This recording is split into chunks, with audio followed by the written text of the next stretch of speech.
ZombieTech. Welcome to ZombieTech, a show where we talk to engineers, scientists, and inventors to ponder on the technologies needed to survive the inevitable zombie apocalypse. She's Eddie. He's Whisker. And who do we have this week? This week we have Chris Kraft of Kraft Labs. I heard of that guy. Yeah, or Kraft Research Lab, I guess. Hello, Chris. Hello. Hello. So, we have been told that you do a number of things. We've had rumors of Element 14, rumors of financial software, just a lot of randomness. So what do you actually do? Yeah, that's a probably pretty apt description, the randomness. Although most people think it's random, but there's really kind of a thread that goes through all of it, which kind of relates to the topic. Zombies, or at least the topic, the topic that's above the topic of zombies or below the topic of zombies. I don't know how you would say it, but no, I even like what I do seems to be fragmented when you look far enough back. But by day, I guess you would say I'm an application developer, software engineer, okay, design, whatever, sure, computer stuff. But although that it's not my primary. I mean, it's absolutely what I get paid to do, but I think that's just the money job. Yeah, the money job. Got it. Every tinkerer always, well, the tinkerers that have money to buy parts generally have a day job, and so that is the case here. Although I mean, I think that my kind of origin would be similar to many of us that tinker and do DIY stuff. That when I was a kid, I was taking everything apart that I could get my hands on, and sure, much to the frustration of my parents. But eventually, I was able to start putting things back together again. Right. And well, that's a step better than what most people do. Most people stop at I used to take things apart when I was a kid. The putting back together never happened. Yeah. And and I mean, I grew up in the 70s, and back then, this whole DIY kind of maker movement now it has echoes back to during the 70s when that was kind of huge, like make your own glasses out of tumblers out of soda bottles, and things like that. I mean, we were making our own T-shirts, and sure. So it all kind of comes around. But the I mean, even like home computers weren't common until my teenager years. Mm-hmm. So although I was doing computer stuff, I was more interested in kind of things, physical, tangible objects. So that's what I studied in school. Okay. And it's I think, and that's kind of what's happened in my career. So like people say, well, I'm a software guy who happens to do this other stuff, but that's only because right now I'm a software guy, and on my own time I like to do other things. But I'm sure if I was doing hardware, then I'd probably be writing software in my spare time. So sure, just a nice balance then. Yeah, I mean, it's like when that seems to be pretty common in the community too. People who do software at work tend to be more hardware oriented on their hobby side, and people who do hardware at work tend to be more software oriented on their hobby side. It's interesting. They're very related. Yeah, and the kind of the thread that I say goes through all of it is, since I've been very little, as I said, the desire to know how things work, I kind of like to know how to do things, even if I'm not going to use them. So as soon as I kind of see someone doing something, or I wonder how something happened, like, I'd like to do it at least once. So, like, how do you make soap? I don't know. I mean, I kind of know. I do know how it's made, but only because I wanted to know, and I won't be satisfied until I've done it myself, and sure, like from the core ingredients, like collecting rainwater and using the ashes from wood to make lye, and that kind of thing. So you've done that? I haven't done it. I mean, I'm going to. That's when people say I have a lot of projects. That's on that giant list of projects. That's awesome. or I want to raise tilapia in a garden Yep. uh, Yep. pool. Aquaponics, I think it is. Yeah. Yep. Yep. And again, it's not that I want to make a business out of it. I just want to prove that I can do it. Sure. Or I've made gunpowder just to prove I could do it. How do you make gunpowder? Carefully, I guess. It's really down to the core ingredients: carbon, saltpeter, and sulfur. In the right combination. So the trickiest part is getting sulfur. The salt, and in this case, I had to buy the ingredients because I didn't have a way of getting the ingredients Right. or making the ingredients. Right. Saltpeter you can get like in your garden, or you find it in your basement, depending on the quality of your basement. Or and charcoal, obviously you can just make it at will, but sulfur, short of having a volcano in your backyard, it's a little tricky to find. Sweet. So that I had to order, but then once you mix it, and then in my mind I have this idea that I'm going to mix it up and I'm going to light a match on it. It's just going to go boom, Right. and it kind of fizzled. It wouldn't even light, and it took me probably like half hour just to get it to ignite. So That's great. it wasn't quite as exciting, but yeah, or making beer or wine, growing things, all these things kind of like, I like knowing how things work. Right. And I like being able to prove that I could build that. Right. And then generally speaking, I can move on then after that, as soon as I've proven that I've been able to do it. I think the proof of concept experimentation is the best thing that we have. Because you don't have to have it be perfect. You just have to have your idea, have the theory and the ingredients and a little bit of will. Yeah, if it's your job, I mean, part of the thing is making it perfect. But when you're doing DIY and experimenting, just having fun and hacking around, it doesn't need to be perfect. Trying to make it perfect makes it less fun. Yeah, and I think a big part of it, you hit on the head, because it's not my job. So for me, as soon as I've sometimes ideas don't even get past my brain, because as soon as I've been able to kind of visualize how I would make it work, then at that point I might just say, well, I don't need to go any further with that concept, because I can see how it would work. Sure. The rest would just be going through the motions, and on some projects that's the fun part, and on some projects that's the tedious, boring part. Yeah, I mean, I generally try. I mean, the problem, I've gotten to a point now where I think I sat down one day and made a comprehensive list of like everything I want to do, every project, every single thing. And, it got over to like 260 items or something like that. And I finally was, I'm reaching the point where the time behind me is, greater than the time in front of me. So you start worrying about like, well, how practical is this, that all these things are going to get done. So you have to start prioritizing, I guess. Yeah. Retirement.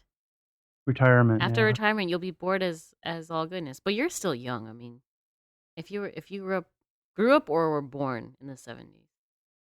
I grew up in the 70s. Grew up in the 70s. So you're in your 40s, give or take. Yeah. Yeah. You have time. You have time. So I mean, 200 some projects, that's quite a few. And I know that on the side you do a lot of side projects as well. But one of your bigger ones actually seems to be helping Ben Heck with his show and his projects. Yeah. So how did that all get started? And were you guys friends before the show, or how was all that? Well, we were friends before the show, but probably not as friends as far back as like it might be implied. I guess to some people nothing existed before the show, but Ben had been doing the portable. The universe was created in the moment which Ben's show started. Exactly. To some people's minds, I'm sure that's the way it is, but really he was doing the portable Ataris and the various other devices, and I had seen his work online, but had never really, you know, connected or anything like that. And then there's a gaming event here in Wisconsin called the Midwest Gaming Classic, Mhm. and he was attending one year, and I just introduced myself. We started chatting about things, and the thing is, amongst his friends, no one's really into electronics or Oh, kind of wow. the stuff he does, and they were all kind of movie geeks, and at the time that was kind of his big hobby was amateur movies, still is, Sure. and which you can get them off his website, I believe, like Posthumous Man and Posthumous Woman, and I in think fact, we might have a question for you in regards to that. I'm in Posthumous Woman. I at least have a small part in there. But the so I just introduced myself, and we kind of connected because he didn't know a lot of people who were into electronics, Hmm. and um and then I think it was I started helping him because I think the one project he was making an portable Atari 800, and he needed to reprogram some of the EPROMs and or the ROMs with some specialized code to control the IDE hard drive. So he's fitting this IDE hard drive into this old Atari, and Hmm. so he didn't have the equipment to do any of that, and he asked me if I did, and I did. Oh, okay. Um, so that was about it. I mean, I think just the fact that we're both here in Wisconsin, it's not that far to travel, Sure. and just kind of hang out and do things. But yeah, so we were doing a few things. Went out to Maker Faire. I think that was all before the show started. Okay. So then I ended up being in episode 2 of the show, just because, I mean, there wasn't. I mean, early on, it was kind of like, well, what are we gonna do? Um, so it was a lot harder to do the episodes because it didn't have even a fraction of the equipment he has now. Right. So kind of had to lean on a lot of other people for assistance. Sure. Yeah, we know how that goes. We produce a weekly show of doing projects and DIY stuff as well. And man, oh man, does it take a lot of time and money to build up a collection of tools to be able to do half the projects that the audience suggests. Right. Yeah, and a lot of his stuff, because it involves portable enclosures and building things. He would use laser cutters Mm-hmm. and CNC milling machines. He'd basically pay to use other people's machines. So although it looks, people say, oh, he's got all this cool stuff, but it's kind of a natural progression of just, well, you were already paying to use other time on other people's machines. So You might as well invest you it. do, at some point, yeah, and it's a business expense, so Mm-hmm. it becomes a tax write-off, or not a Well, that's total kind of write-off, but nice. Getting a laser cutter to be a tax write-off. all you got to do is make a business out of cutting stuff with a laser, and you Sweet. can write it off. Of course, the hard part there is you have to show. In his case, he has a shop, a physical shop, so it's easy to kind of show that this has nothing to do with, it's Just not a personal personal. thing. Yeah. Yeah. Yeah. Well, how about we cut coasters and we can sell coasters for 25 cents? The important thing is you'd have to bill yourself for using it for things that are just for fun. Yeah. Dang it. So, like, if I want to cut up zombies with it, it's probably not going to fly. I think at that point it wouldn't matter. I don't think the federal government will care. Excuse me, sir. You are making this a tax write-off, and it is an inappropriate use for business purposes. I'd be like, yeah, you saw what just happened to that zombie, right? Come closer. Saved your life, man. That's great. Could a laser cutter cut a zombie? It would depend on the wattage. The units that we use for cutting. It sounds like acrylic Chris and is wood throwing a and- hot dog in there. Just by the way he answered, it sounds like he may have thrown a steak or something in there just to find out. Have you? No, because it's pretty toxic, actually. Everyone thinks it'd be cool to like cut a pizza with it or something, but you have to remember those things all day long are like cutting plastics and weird things with chemicals that vaporize into toxic things. So it would be cool to watch, but it wouldn't be cool to eat. So Well, you wouldn't want to eat the zombie, So that would be fine. so that'd be okay. yeah, Yeah. you probably need a lot more power though. But You think you you could can do that? find plans online for something a lot more powerful. Yeah, I don't think we're at all Chainsaw. against high-powered lasers on this show. I No, think no. everybody's for. I think we could handle Yeah. that. So, are there any favorite projects that you've worked on, worked with him on, that have either made it onto the show or have not? Um. Wow. I'm trying to think. Generally, because there's been a couple projects I've worked on that I probably find it more frustrating than favorite. I'll take I frustration. have episodes I like. I mean, the second episode we had a lot of fun with because it was shot in my workshop and Oh, okay. it was it was kind of early on and we are just getting started. The other episode I really enjoyed was the one we shot with we managed to get Jerry Ellsworth to come out for the Nice. show, and that was a lot of fun. I mean, we spent. I mean, I had a couple days off, and we all just kind of hung out and thought about the most ridiculous stuff we could come up with for that episode. That's why I mean, if you haven't seen it, it's worth watching. Just the part in the middle with the ultimate battle between Jerry and Ben. So. And so now you have to set the record straight. Jerry versus Ben Heck. Okay, Right. first, actually, two questions. Wait, it's two questions. We're just gonna get biased results here because Chris is on, I know. you know, no, but he Ben's can be honest. side of the He country. can be honest. He's not, you know, talking for the Ben Heck show. Okay. Down with Ben Heck. Jerry versus Ben Heck. One, who would win? And two, is their rivalry have any base in fact? Oh man, who would win? It's hard to say because Jerry doesn't play fair, or fight fair. You've been called out, Jerry.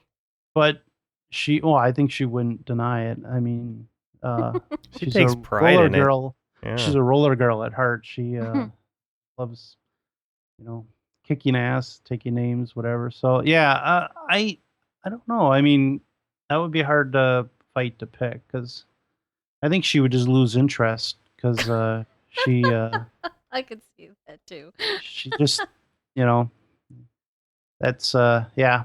But against Ben Heck, I don't know. They seem to have a long-lasting feud. Yeah, but I don't think it's a feud. Ben's view is the feud is over results, not the actual battle between them. So I see. And he counts the battle in number of pinball machines built. Oh. And he's on like 4 now, I think. So in his view, and she's on like a half. So he figures he's got it won. Gotcha. Yeah. That's kind of surprising, actually, for all the. But she has like a bajillion machines in her basement. She owns like 70 plus machines that are in circulation. I mean, they're actually out making money. She's fixing machines constantly. I see. But she doesn't build that many, from scratch. Ben's focus is on building new machines from scratch. Gotcha. Okay. And then the second question was, is there any basis in fact of their? Yeah, I don't. I mean, I hate to. I don't think we need to cover that here. I think. Whisker would rather just be ignorant about the truth. I think people should believe what they want to believe, and there is a rivalry there in the sense that he picks on her whenever he can, and she reciprocates. So fair enough. And now, so you personally, I've seen a lot, from pictures on your Twitter and such. You do a lot of robotic work, and I do. Oh, go ahead. I've been doing 3D printing for a while. Yeah. Okay. Basically, since I almost hate to admit it because I think it's like July of 2009 is when I set out to build my first 3D printer, and I finished it basically last month. So Mm-hmm. um, it wasn't exactly an incredible job of getting something done, but it as often is the case, it kind of took a twisted path because I'd read about this 3D printing RepRap stuff Mm-hmm. out of it was done out of the UK, and back then they had the main printer they had was called the Darwin, and I was very interested in it in building one, but that's kind of a classic chicken and egg syndrome because you've got you need 3D printed parts to build a 3D printer, and you can't build the 3D printer without the printed parts, and you need the printer to print the parts. So it's like unless you know someone who has one, you're not likely to get the parts. And Right. back then, it wasn't like you could just order them from someone online because no one had them. Right. Right. Yeah, So they had this. 2009 is before when we heard about the 3D printers, so Well, I've known Yeah, about them for ages. There's a lot of people that have been on this show already that have been into them for a long time. the Got 2009? Joe Grand, Roy Eltham has a Huxley, Adam Fabio has a RipRap.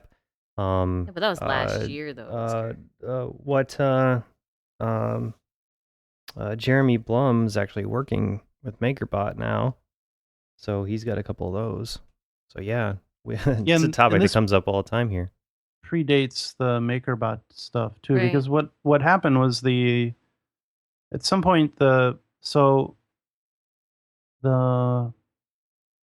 what they suggested was building something called a rep strap, which kind of on the concept of bootstrapping yourself.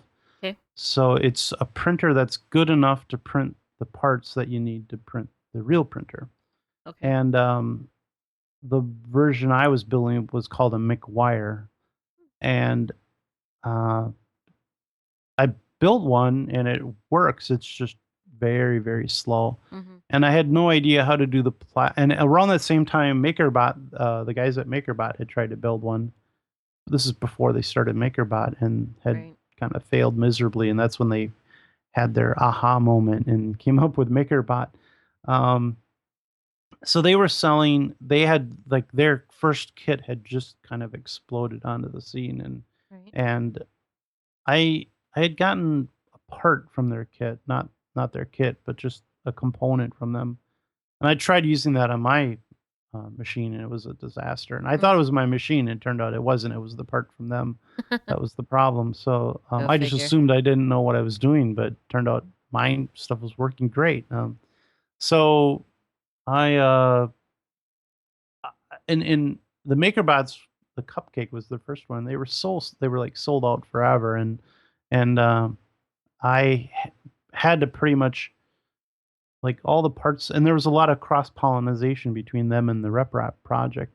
So the boards were common and everything. So I basically built all the circuit boards myself. I mean, they're the same design as what's on the cupcake, but I like made the boards, stuffed them, reflowed them myself, Mm-hmm. and so I have a printer or I have a 3D printer that looks just like the cupcake, but in reality, it's like 80-90% of parts that I sourced myself and just put the thing together.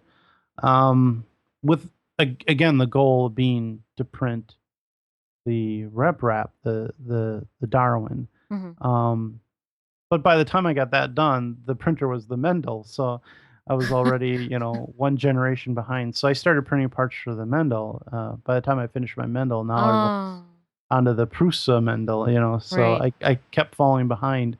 Um, So that means you almost have like two or three uh yeah, different 3D printers essentially. right now I have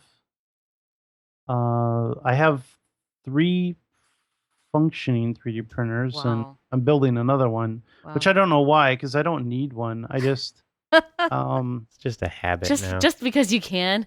I just can't stop myself, Now, you and say that, you have to be able to print out the parts. Now, if you were really in a pinch, I mean, like you were trying to start up a whole new uh, bootstrap yourself, couldn't you do something like get the specs on the parts and use maybe some machine equipment in a shop somewhere to put together something with like ultra high molecular weight polyethylene or something. You could. I mean, there's definitely, and the thing is, things have changed enough that there's now lots of options. Mhm. I mean, now it's easy to just buy the parts; they're not even that expensive. But there definitely have been points where people said, looked at the parts and said, "Oh, if we make these changes, we can, mill them, or we can, cut them out of even just pieces of wood and glue it together." So there definitely are a lot of options now. The thing is, at the time when I started, no one had any clue short of using the machine to do it. Mhm. And the parts do take advantage of the unique qualities of a 3D printer. So without adapting them, you can't mill them. You can't, that's the only way to make them. Casting is about the only other way. Like if you model them out of clay or something and then casted them, maybe you could do that. Mm. Um, but at the time, it was really there wasn't a lot of imagination as to how to go about doing this without having printed parts. Mhm. Today, even that today, like within the last probably year, maybe year and a half, well, within the last year, it's gotten just easier to get the parts. About a year and a half ago, maybe 2 years ago, that's when a lot more people started, coming up with versions that you could mill or make out of wood Mhm. or even laser cut. Wow, out of wood. That's cool. So yeah. And again, the goal there would be that you would get it running, and then as soon as it's running, you'd print the parts to replace the parts that you used kind of semi not great parts for. Sure. Now, I obviously, I mean, well, from what I understand about these projects, is that they're open source. So you were able to find out what parts they were using and the schematics and all that stuff. Uh, for like your software portion and I guess even the circuit board, did you do any hacking on it, or did you pretty much stick with what other people had designed? No, I mean in that case, I used the circuit boards. I just, I got a the RepRap project had everything there, the board files, everything you needed Mm-hmm. to just put them together. So I didn't really change anything. Um, I haven't really. I mean, I've been so focused on just getting it working that I haven't had a lot of time to tinker. Sure. The only time I really changed anything was um, on the cupcake, which was the MakerBot printer. There was a really big problem with the MOSFETs overheating, Hmm. and I put a scope on it, and I realized they used this really slow MOSFET in there, and I mean, it was a smart MOSFET, so it had all these protection circuits in it, but it was also Mm-hmm. really slow, like 1,000 times slower. Well, 1,000 times slower, something like that, than a normal one. So, Hmm. and the pulse width modulation they were using to drive it was just overdriving it, and it was forcing the MOSFET into this like resistivity mode or whatever they call it. So it was sort of acting more of a like a low pass filter. Exactly, yeah. And I modified the source code so that it would restrict the pulse width modulation to keep it so that it would never get lower than the maximum kind of switch on and off time of the MOSFET. Mm-hmm. And so that I ran that for a while. It helped me. I talked to Adam, one of the guys at MakerBot, and he liked it, but he wasn't sure about taking it because I don't know. They have this.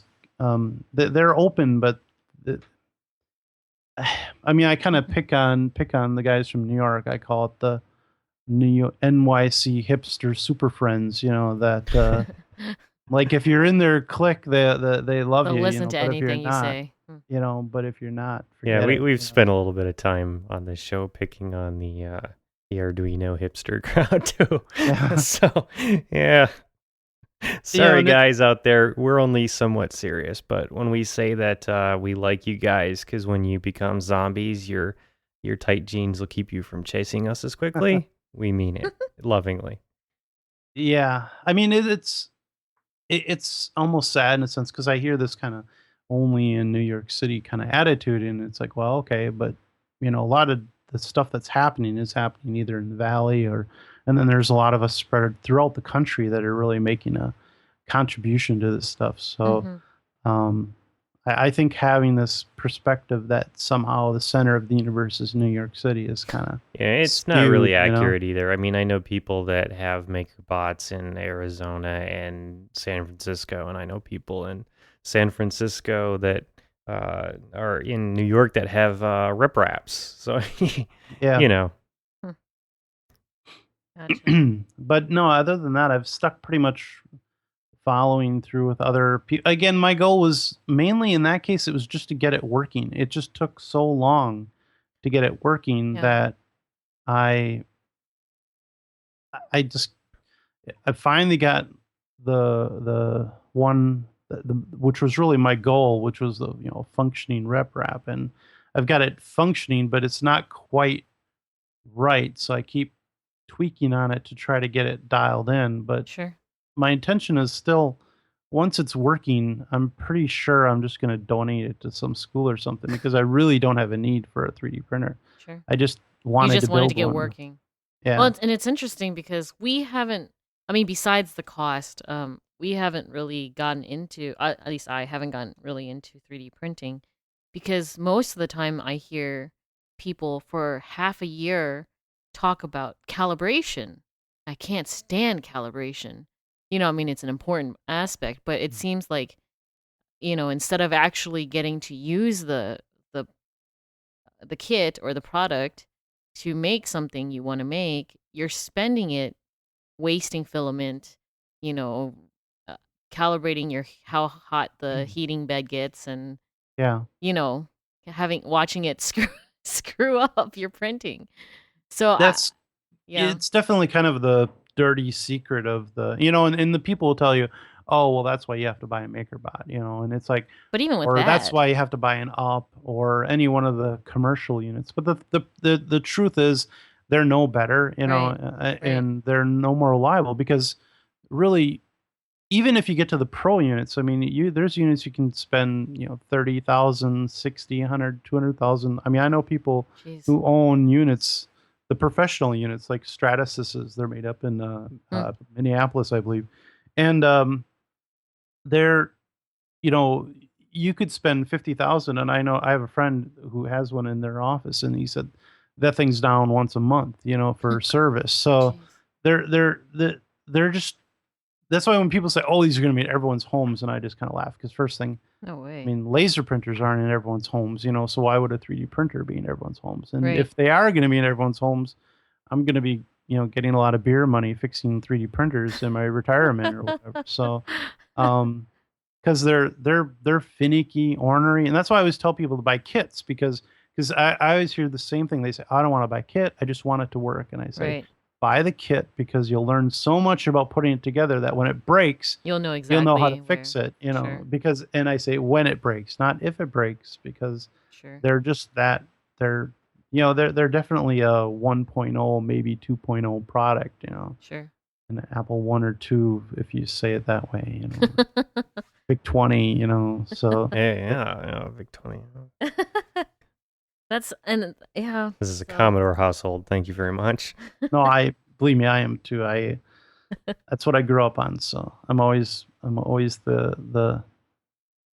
yeah, Commodore all the way up to the Amiga. So, how do you think 3D printers would help us in a zombie apocalypse, if any? I think that they could help if if you use the principles, because, and that's something I've been curious about, Hmm. is applying the principles of the way they build, the way you control the X, Y, and Z axis. Mm-hmm. Because if you were to scale it up, because one thing I've been curious about, again, my list of projects, because I had this idea of taking the same concept of the 3D printer, but turning it into a kind of a gantry that you could set over a cake, and then have the thing extrude frosting, Sure. and then you could have the computer decorate the cake for you. Sure. But if you keep scaling that up, imagine a machine that's the size of a house that's extruding cement instead of Right. Right. like plastic, So 3D printed houses. or even structures, because Yeah. the big problem with the zombies is you don't want to go expose yourself, Right. because the slightest bite, nick, anything, and you're in trouble. Right. And you lost a team member and potentially lost ammo too once you have to take them out. So Right. Oh, good point. in this case, if you could have a machine constructing your reinforcements for you, then they can attack the machine all day. They'll probably ignore it anyways. So you know, That's a good point. You could actually end up doing an entire system of tunnels and structures to get to wherever you need to get to. yeah, without exposing yourself to the masses of zombies. As long as the masses of zombies don't somehow get into it, because as soon as they're into it, then you're screwed. Yeah, So here's an idea. What if your large scale printer wasn't larger than the part that it was printing, but instead moved around on the top layer? that. Yeah, I mean, it definitely is possible because a lot of construction equipment even works that way, like cranes that lift themselves up the side of the building as they're building the building. Ooh, So that I might need to YouTube to see. So, they just think of a little spider robot who's got a filament that he's dragging along with him. And he's just scurrying around on top of the building, doing one layer at a time. Yeah. As, he walks around, it's slowly getting taller and taller. It's an idea. Might be neat. I mean, that sounds a little slow, but Well, yeah, but then you don't use one robot, you use 60.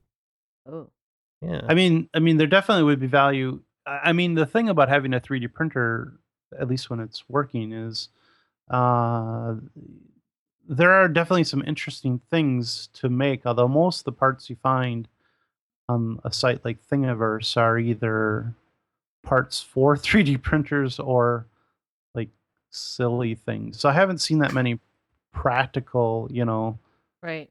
things. I think that's probably another reason why, like, if you said to me, it's a zombie apocalypse, grab your 3D printer, your laser cutter, I'd be like, I'll take the laser cutter. Right. Or in like Ben's case, I would take his shop bot because at least with that you could like build a house. Right.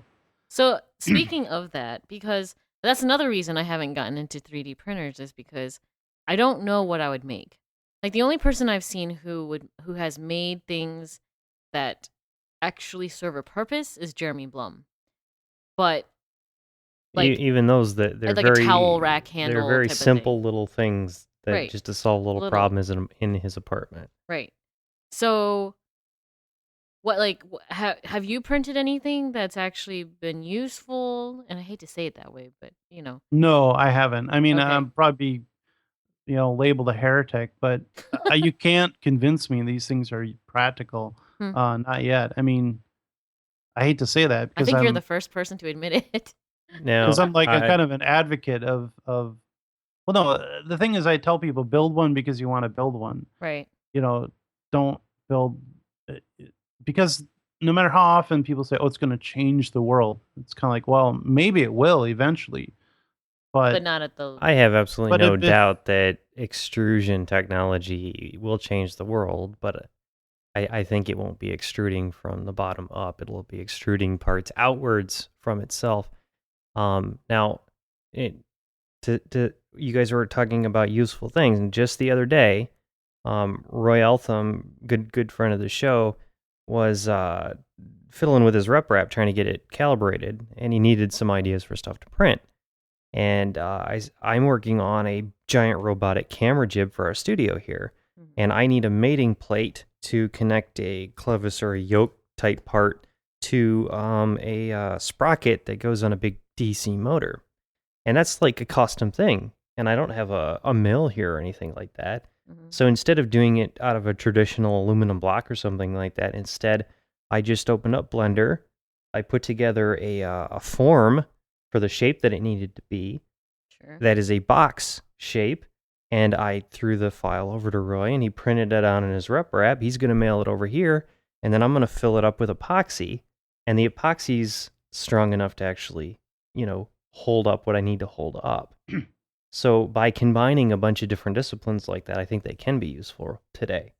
Yeah, and I guess I should say that when I say I haven't built anything practical, I mean we have printed parts for the uh, uh, for some of the pinball machines we've been doing because pinball machines have these, they call them toys, Mm. like things that are on the board. And and we Ben built this with his friend Jones, built this Lost, the TV show Lost. Hmm. He built a Lost themed pinball Oh, machine, right, right. I heard about and he wanted a lighthouse and that. an atomic bomb for it. Sure. And so a friend of ours, modeled them up, and I printed them out for him, and they look great. So it definitely, uh, works. I mean, in that case, I would call it a practical application because Sure. it's in use on the pinball machine. Sure. I just know myself well enough to know I'll probably never ever do anything practical with them because that's not my goal anyways. I mean, I'm the only person probably building a 3D printer with the goal of not owning it when I'm Of done. giving it away. Um, so, Well, but that works. I mean, my friend Erin, she a robot girl. Yeah, Um, we know her. I've talked to her about like using it doing parts for robots, and like that's an example where like it would be handy because you could print gears and Right. different mechanisms for something like that. Sure. It's just for me specifically. I set out, as I said earlier. I'm mainly interested in doing things to prove that I can do them, Right. and after that, I'm like, okay, I'm ready to move on. Right. So, So then, what are some of the projects on that list off the top of your head? uh, well, if everything goes well, hold on, I got to think about whether I'm going to talk about that project. That's Sorry. okay. That's all right. Let me, Although we were close in getting it, but yeah, no, Lull them into a well, I have to say, sometimes I don't like talking about projects because I've lately started noticing I call them project vampires, and oh, they're basically people who will suck the life out of a project. So, like if you say, "Oh, guys, I have this awesome idea. I'm going to build blah blah blah," and then they go, "Well, why didn't you do this? Why didn't you do this? That's not going to right. work. You need to do this." And then by the time you're done, you've lost any interest in doing it. Sure. And so I started a policy probably like, I don't know, like 3 months ago or something, where I said I'm no longer going to tell anyone about the projects I'm working on, at least the people I trust or whatever. Um, but still, I do talk a lot about a lot of projects. And I may even get back to that one. But let me talk about one that I just started working on last night, Okay. which is yet another project. I really have too many of these, but um, you're in good company here. I mean, I start a new project every week, so. To my chagrin. yeah.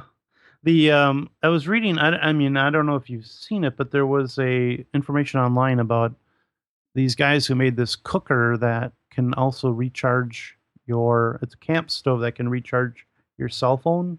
Oh, And I was curious about it because I thought, well, that's kind of curious. right. A camp stove that can charge a phone.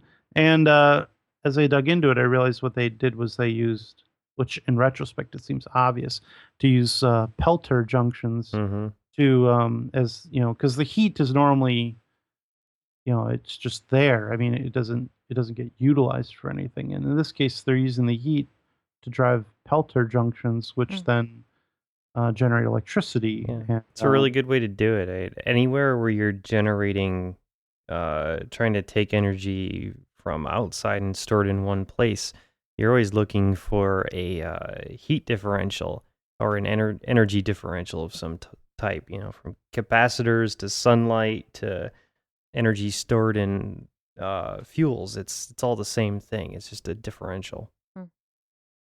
yeah, so I started ordering pelters because I have some ideas. I want to try to pursue that and see how much power I can actually generate. And then this is another example where it'll be strictly a prototype because I'm just curious how much of a temperature differential you need, and how much of a voltage you actually generate based on that, and how many junctions you need to do anything Should practical. be interesting to see your results on that. I remember as a kid coming up with a solution for the world's energy crisis, and it was like, okay, you've got outer space, and that's really cold, and you've got the core of the Earth, and that's really hot. And then if you put Peltier junctions in between those two temperatures, you would generate a lot of electricity. And I thought that was pretty clever for an 11-year-old or whatever. Yeah. But yeah, so that was something that, and that kind of lines up with some kind of, I have a couple projects in that category of, I guess you could call them self-sufficiency, which is, Hmm. that's why I said I think it lends to itself to the zombie apocalypse. Hell yeah. Because, and one of the other projects I've been working on is a solar air heater for my garage, where I'm using, in this case, I have a couple different versions I'm experimenting with. One uses soda cans that I've painted black, and but they became too annoying to work with. So No, wait a second. A solar air heater for your garage in Wisconsin. For winter, if the sun's out in Wisconsin, don't you not need heater?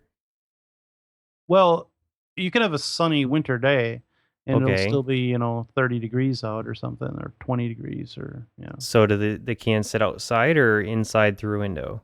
Well, the idea is that in this case, I've built an enclosure, a wood frame, and then the soda cans are stacked up and painted black so they'll absorb sunlight, and in a sealed box. So then the outside air comes in on the bottom. It warms up, and then I have a little solar powered electric fan that then pulls it out the top and brings it into the garage. So that's handy. I haven't finished it yet, but it's you'd be surprised at the amount of heat that can generate. We're just over the border in Minnesota, so we're interested in alternative energy stuff that actually is applicable to this climate. Yeah. And that sounds like a really good one.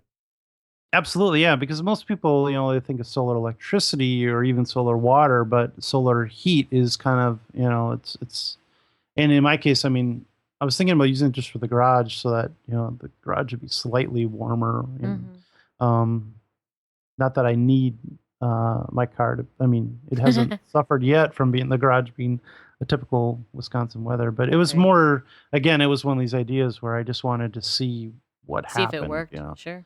And see what kind of temperature differential I can get out of just using stacks of aluminum cans to generate heat. Now, do you publish much information on these projects as you do them? I don't, and that's something I've been kind of meaning to do. But generally speaking, I'll stream when I'm working on a project, and so if you don't catch it when I'm doing it the first time, you'll never see it again. So it's kind of ethereal, and if you weren't there, you missed out on it. But I've been meaning to keep kind of a log because so many people are asking for details of some of these projects. So I'm hopefully at some point in the near future, I'll get a website up and start keeping a record of these projects. That'd be great. Because it'd be such a good way to just be able to read through the documentation, to get ideas and such. Not to be a project vampire or anything, by any means, but just to get inspiration. So. Yeah, no, and I mean, I am open to people who have suggestions or even improvements. My classification of a project vampire is someone who basically tells you something won't work or is a bad idea, or basically talks you out of trying something. Sure. Whisker shoos them away from me because I'm a complete noob when it comes to just thinking of the practicality of a project, and so I'll be like, "Well, what about this?" And then, I mean, not saying that our friends aren't supportive at all. I mean, they're very supportive and they'll help me in any endeavor, but sometimes they're like, that's not a very realistic goal. Yeah. I'm like, but that's not the point. So But yeah, some of the other things I'm hoping to do in this next year is I have a project that's going to involve some welding, so okay, that's on my list of that I haven't previously done. awesome. Um, let's see. Any Oh, any projects laying around that you've just recently completed, or well, I mean, I just started another 3D printer, so that's no? kind of that was a really bad idea. But yeah, the I just started. Well, again, I have a lot of projects I just started. I just started constructing, writing a like a multimedia pinball control system for Ben, for this kind of new generation of pinball machine he's working on. Okay. Um, but that hasn't really gotten very far yet because I am not a fan of pinball at all. Like when those guys get together, they always go like crazy about Crazy. Yeah. pinball, Yeah. and I'm like, yeah, whatever. And like I grew up in arcades. I played Tempest and Asteroids and those kind of games. That's to me is fun. hmm And so when they asked me to design this, or I said I'll write the code, but you guys have to design it because I have no idea what would make a good pinball machine versus what won't. So Right. it's kind of um, been hit and miss. The one project that I've been trying to finish but having a hard time sourcing components is I've been uh, working on a way to build a fairly inexpensive PTZ, point and zoom, a pan tilt zoom camera Oh, okay. to Sure. be used for online kind of streaming use, Yeah. Yeah. because if you go like even on eBay and try to find like cheap Chinese ones, they're still like $900. It's just crazy. As soon as you add a zoom to it, the prices just skyrocket. Right. Yeah, I And know exactly what you're talking about because that's what I have to do for the end of our jib. I've got a Canon 500D HDSLR camera that I need to have the ability to swing it left, right, raise it up and down, but it also needs to do the pan tilt. And it doesn't zoom because it's a prime lens, but it does need to handle its focus ring. So when you start adding that extra servo in the front of it to control the focus ring, you start to, get to the point where the commercial units that are out there are just absolutely crazy. Like the price tags that they put on them don't make any sense whatsoever. So I'm definitely, just like you said, going from complete scratch and designing something myself. yeah, so in this case, which kind of related to what you're talking about. I don't know if you've looked at Maker Slide at all, or if you're aware of it. Haven't It's heard of it, but we'll check into it. Is it it's sort of a linear table for moving the camera back and forth? well, it can be used for that. I mean, its intention was to create a linear, inexpensive linear uh, actuator of sorts. It's made of extruded aluminum, and it has these grooves on it so that you can easily make like a track that something can slide along. The designer, he's out of Chicago, and he originally designed it as part of laser for DIY laser cutters, hmm for holding the carriage with the reflector for the laser.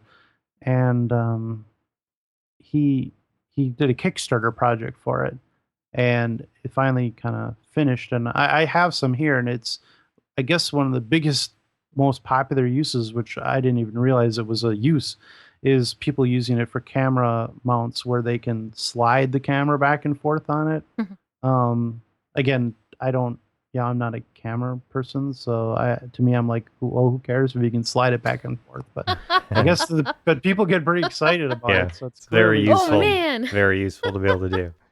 But I'm in your yeah, same camp. I'm like, okay. um, but in this case, what I'm trying to do is take a standard webcam, an HD webcam, and marry it with a zoom lens from either a security system or from a conference system to create a 1080p PTZ camera that you could hook up to your computer and then use. Because uh, with the live streaming back when we had FMCG for Jerry's stuff, and now we have Geek Streams. Mm-hmm.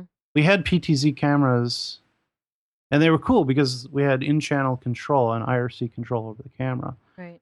And we haven't had that since well, for like a year or so.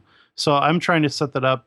So the idea, I mean, the use I have in mind is I would use it in my lab to have my camera on, so people could then control the camera remotely. And then if it goes well, we'll set one up in Ben's shop because we're trying to set up streaming so that when he's there, we can stream on Ustream. Mm-hmm. And again, and being able to have the audience control the camera would make it easier. Then he doesn't have to like reposition and do any of that stuff. Right. And that'd be fun for them too. Yeah, the trick is just getting parts. I mean, it's just I don't know why, but that stuff, just the prices. As soon as you add Zoom, it's some kind of magical barrier to. Yep, really is. All right, we're running low on time here, and there's a couple of questions that we like to ask every guest. Oh, okay. So, let's see. What are the 3 tools that you would take to your zombie apocalypse bunker? Keeping in mind that, a big toolbox can be considered one tool. We've had an MRI machine be considered one tool, so. Yep. Well, I don't know if you consider firearms a tool, but Yep, we do. I would probably bring all of them. I don't want to get into details.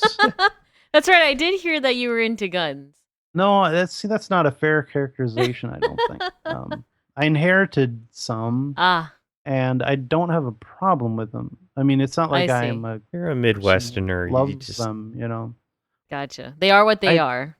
Yeah, I mean, there's a tool. They exist for a purpose, and I have them in case they're needed. So, I mean, growing up, we used to hunt and stuff. Yeah, same here. Hunted rabbits, and I know how to clean them, and I know how to, and I love eating them. So, I don't look at them as. So, how many guns or firearms do you have? Yeah, it's rather not say. Enough. Dang it. Okay, so your firearms, number 1. Yeah, and then I have food reserves. You know, like long-term storage food stuff. You know, like 5-year shelf life. Tastes like paste, but it's got enough calories to keep you going. So you should go back and listen to the episode we did with Chef. She did a good job at explaining how to do that, but how to do that where it still tastes good. Oh, yeah, these aren't bad. I mean, these are like like the MREs or something. They're similar, like a civilian version of MREs. And really, that was another area where I love the topic of the zombie apocalypse because it gives you like a cover for what normally people would consider you like a survivalist nut or something. And but you can just laugh it off and say, "Oh, I've been watching The Walking Dead, and I just thought, oh yeah, have some food around." But even like if the power goes out, I always ask people. I say, if your power went out for a week, what would you do? If you didn't have water for a week, like if you look at Katrina or other natural disasters, it's not impossible to live through a circumstance where you would lose power or clean water for a week. Right.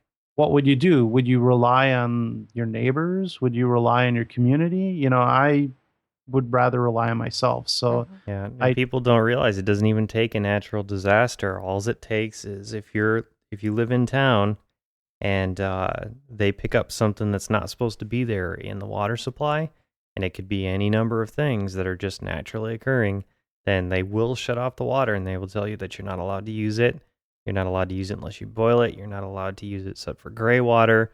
I've lived in places where this happens all the time, and you just get in the habit of keeping water, and same thing can happen with the power. So, yeah. So I keep 2 weeks on hand just in case, and just because you never know. Like after seeing Katrina, I thought, man, it would suck to be like you're just leaving your house to try to get some food or water, and then you run into some like crazy person or something. So zombies aren't the real problem in the zombie apocalypse. It's your neighbors. Yeah, but let's see, a third tool, or my problem is my whole like I have a big toolbox, but I also have a huge workshop. It would be, Oh. it'd be hard to pick. Sounds like you might be a little bit more on our side of the fence, where it's like we're not going to our zombie apocalypse bunker. Our zombie apocalypse bunker is It's right already here. Yeah, I ain't exactly. going anywhere. Although I think I might, I could see the value. I have a drill press, and I definitely, assuming you can get electricity, I could see the value in something like that, because it's not the kind of tool most people think about, Right. but it's handy as heck if you got to do a lot of work. Sure. Um, And a drill press Even can be used for a whole lot of different things. You can do things like throw a Dremel router bit in there, and you've got a really handy little tool, or throw a sanding wheel on it, and again, just very useful little thing. yeah, Hmm. yeah, that or possibly I have a propane powered water heater Oh. and a portable water heater, and Nice. if you're trying to, in my case, if you're trying to track, the opposite sex in a zombie apocalypse, having hot water, might be a effective tool. So The highly popular and effective hot shower lure. Oh my god. So all you Exactly. Hey. cavemen out there, add a hot shower to your cave, and you'll be hot with the ladies. Oh well, my if you think about it, I mean, gosh. it's the little things that you'll miss if you're in that scenario. Having a hot shower. Chris has thought this through. Well, even if you just go camping for a couple days and then you Yeah. come home, it's like, what's the first thing you're thinking of? Is like, oh, I got to Taking take a shower, Yeah. and yeah, I used to collect little liquor bottles, like those little miniature liquor bottles you get on the airplane, Yeah. and because I mean, I came of age probably in the 80s when we were thinking the Soviets were going to attack us or something, and so it wasn't the zombie apocalypse. We were worried about It's mutants the Russian apocalypse. and Oh. the those things, and I used to Fallout. think, and Fallout, and I used to think, well, if I had all these little liquor bottles, in my mind, I thought, well, people will miss things they had from before. So, you'd miss Jack Daniels, and I could say, okay, tell you what, I'll trade you this little bottle of Jack Daniels for, whatever, Okay. So, Actually, that's a pretty smart idea. That's a pretty darn smart idea. Alcohol and cigarettes will be very, very valuable in the zombie I apocalypse. thought about cigarettes, but I couldn't figure out how to preserve them, Yeah. The alcohol, you just dip the tops in wax, and then they're pretty much sealed, for quite a while. But cigarettes, I mean, who knows, Interesting. All right, Cool. so your other question there, Eddie? Let's see. The first system you would set up in your zombie apocalypse bunker. The first system. Mm-hmm. What do you mean? Like, for some it might be water filtration, and for some it might be security. Some it might be communications. Yeah, I'd probably set up security because I'd want to know who's in the area. I have an intrusion detection alarm. So perimeter alarm, Mm-hmm. So I know if someone's walking around my yard. I mean, I have that right now already. So Oh, that's cool. Handy to have. Okay, and one that we do always ask everybody is there any particular book that you think would be the most valuable to have? Mm-hmm. oh, that would be a tough one because it's like you'd be torn between something that would be nice to read for the rest of your life or something you could use the rest of your life. I have a book called the SAS Survival Manual that was written by the guy who teaches, or at that time taught, all the SAS special forces guys for survival. So it covers everything from first aid to, what's safe to eat, what's not safe to eat, Oh, that's cool. how to even survive in the ocean, which you would think if you're stuck in the middle of the ocean with no raft, you'd be in trouble. But, as long as you have this book, you're in good shape. But, Good reading until a boat picks you up. Does the does the book float? yeah, I don't know. But, I'd be torn because I'd be like, I'd have that in one hand and, thinking about that. And then like in the other hand, I'd have this, like all kinds of like, I don't know, science fiction going, oh, what do I want to be reading the rest of my life? Survival manuals or, science fiction? So I don't know. But I'd probably side on the practicality and pick the survival manual. Fair Yeah. enough. We've had so many different things. Like people have said that they want to bring they keep printing out their data sheets for electronics parts and putting them in Oh, binders, and they just want to bring the collection with them. We've said people have gone the Hitchhiker's Guide to the Galaxy version, Mm-hmm. and yeah, some people are going for like old books on just common wisdom knowledge that were printed back in like the 1800s that teach you how to handle your farm and sex your pigs and stuff like that. That's what I'm gonna do. I want to get myself a pig farm in the zombie apocalypse. So what do you think, Chris? You gonna go for entertainment or survival? I'd probably have to go for survival just because. I, I mean, You can yeah, find entertainment, but you have to yeah, or as survive long as you first. can remember the stories and keep telling them There we over and go. over again. Back to the oral traditions. Yeah. All right, Chris, we're past time, but before we go here, is there anything that you wanted to let people know about? Like website wise and such. Oh no, Grooming habits? unfortunately, Anything? no. No, I unfortunately don't have my social presence, set up. I would say, you know, uh, I don't know when this will be aired, but I think Tomorrow. Now, oh, okay. Twitter, Then, Facebook, anything like that? then, well, on Twitter, I'm at CWKRAFT. And you hang out in Geek Streams, and that's on Freenode.net. Freenode. Yeah, I IRC. mean, you can also find me on Maker Gears channel and a couple other channels, but Geek Streams is probably the best or the easiest place to find me. And then I think in 2 weeks I'll be on the Ben Heck show showing how to build a reflow oven out of a Black & Decker infrared oven. Awesome. So Sounds cool. Very cool. Yeah. All right. So thank you for hanging out with us this week, Chris. We appreciate you coming in. that was my pleasure. As for us, you can find this show every Thursday at ZombieTech.tv, and Eddie and I are on Twitter at TYMKRS. We'll see you guys all next week. Bye. Bye.